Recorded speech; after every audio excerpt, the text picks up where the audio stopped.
Nilikwambia Maengo, nilikwambia. Hauwezi kunikimbia Maengo, nilikwambia.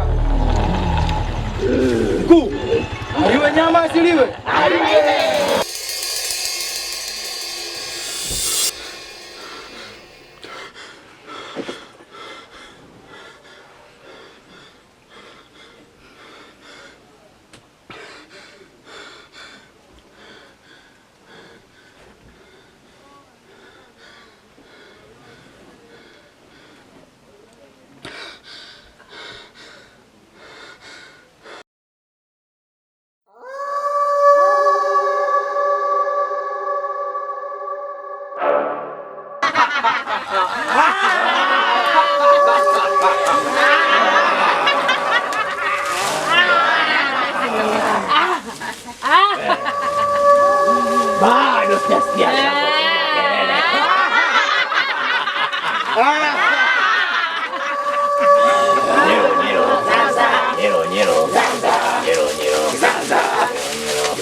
Bado sijasikia kelele kidogo.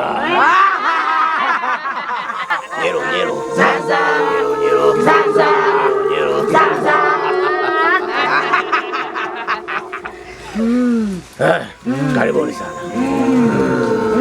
Tumekutana saizi. Tumewahi. Nimependa hivi. Ndege zenu zina mafuta. Ndio.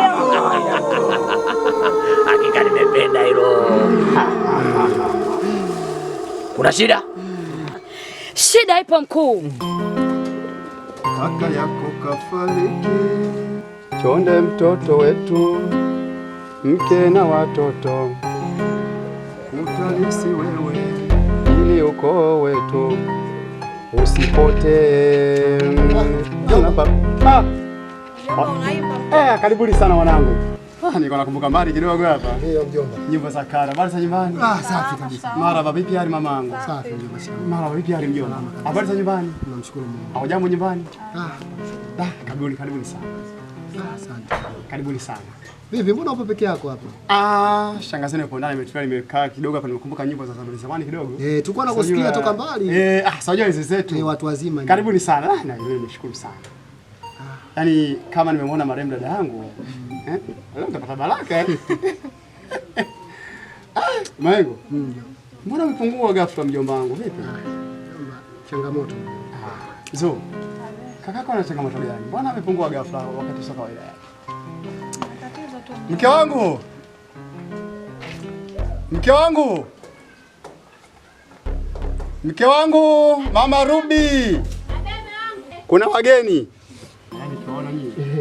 Yaani kama nimemwona marehemu dadangu kabisa. Kuna ugeni. Nimeona. Kuna ugeni mkubwa. Tena sana. Karibuni wanangu. Asante shangazi. Karibuni wanangu. Asante kabisa. Shangazi shikamoo. Marhaba, shikamoo shangazi. Marhaba, mjambo. Za hapa. Nzuri. Karibuni sana. Karibuni. Ndugu zetu wametoka. Wametoka kidogo. Nakumbuka bila mzee. Muda mrefu. Wamekuwa wakubwa, nataka uoe sasa hivi wale. Sasa nakumbuka mara mwisho nani? Mwanahamisi. Mwanahamisi alikuwa mjanja sana yule. Sasa hivi kakuoa. Sasa hivi kashakuwa mkubwa tena. Sasa kuoa kabisa. Na sasa tukuozesha kabisa au sio mjomba? Mjomba bwana. Kuozesha uende naye. Mjomba. Ndio mjomba. Sisi tumekuja hapa tuna changamoto. Ex-bomoa. Na mkuu. Shida ni nini? Aibu. Aibu? Aibu mkuu. Kafanya nini huyu? Kakifanya nini huyu mkuu? Kangaga. Mtihani. Kweli kabisa mkuu. Yaani mimi nimepambana sana kumnusuru huyu mtu. Amefanya uzembe mkubwa sana. Mimi mwenyewe imebakia kidogo sana. Hii miguu yangu ndio imenisaidia. Yaani wananchi nusu wanitoe uhai mkuu. Yaani wamejaa wananchi wenye hasira kali, nimetuliza ghasia ili kumsaidia huyu mpuzi. Huyu ni mjinga sana. Mimi mwenyewe toka jana pale nimeenda nimepita na nimeweza. Kwa nini yeye akwame? Kwa nini ukwame? Nilikwambia mkuu kwamba huyu ni bwana mdogo sana. Pale hapawezi. Nipe mimi.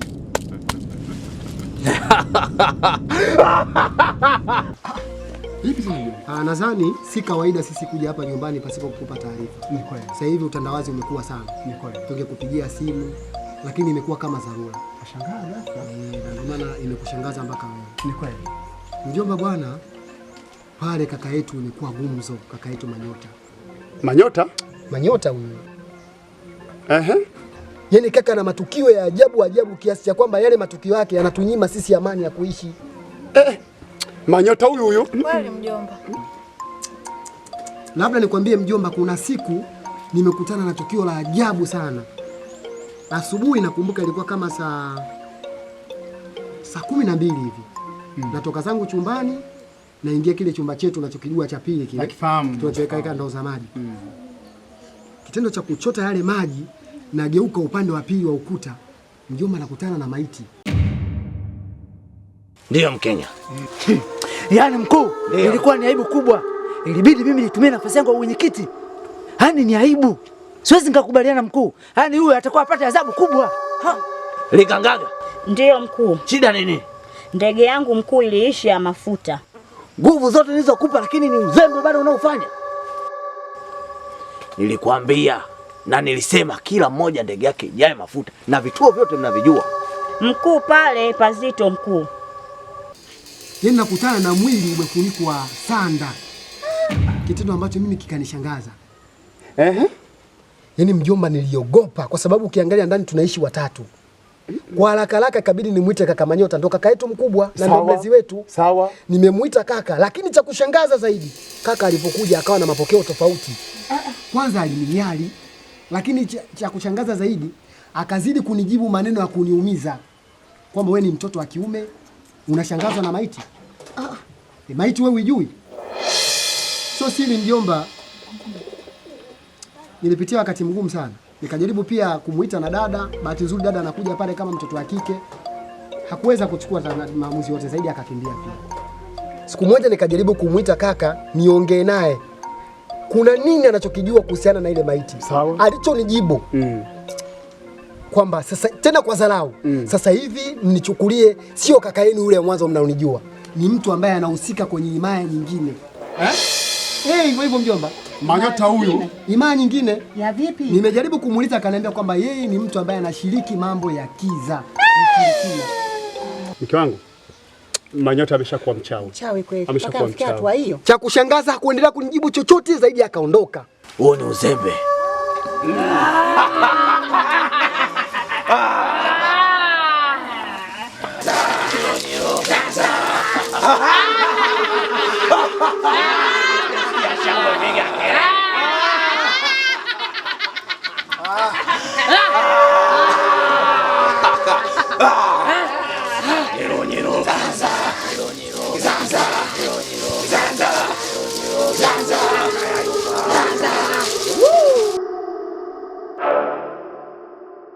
Lakini sasa mjomba, hakuishia hapo. Kuna siku aliniita, maneno aloniambia yakazidi kunichanganya na kuniumiza kichwa zaidi. Akaniambia kwamba ule mwili tusisubutu kuja kuuchukua na kwenda kuuzika kwa maamuzi yetu. Inatakiwa ifike siku 7 ndio mwili ule uchukuliwe kwenda kuzika. Anyway, sasa cha kufanya mjomba, tulizeni mioyo yenu. Hapa mmefika, sawa Cha kufanya nyinyi leo hamseni nyumbani. Ndio mjomba. Lazima mtalala hapa. Siwezi kuwanyanyasa kwa sababu eti wazazi wenu wamekwenda mbele za haki. Hapana. Sawa mjomba. Nyinyi leo laleni hapa. Mimi pamoja na shangazi yenu, ikiwezekana huyu atabaki kwa sababu ya wanafunzi. Ndio. Ila mimi na nyinyi tutaongozana mguu wenu mguu wangu mpaka kwenye hiyo maiti. Nikaone hiyo maiti.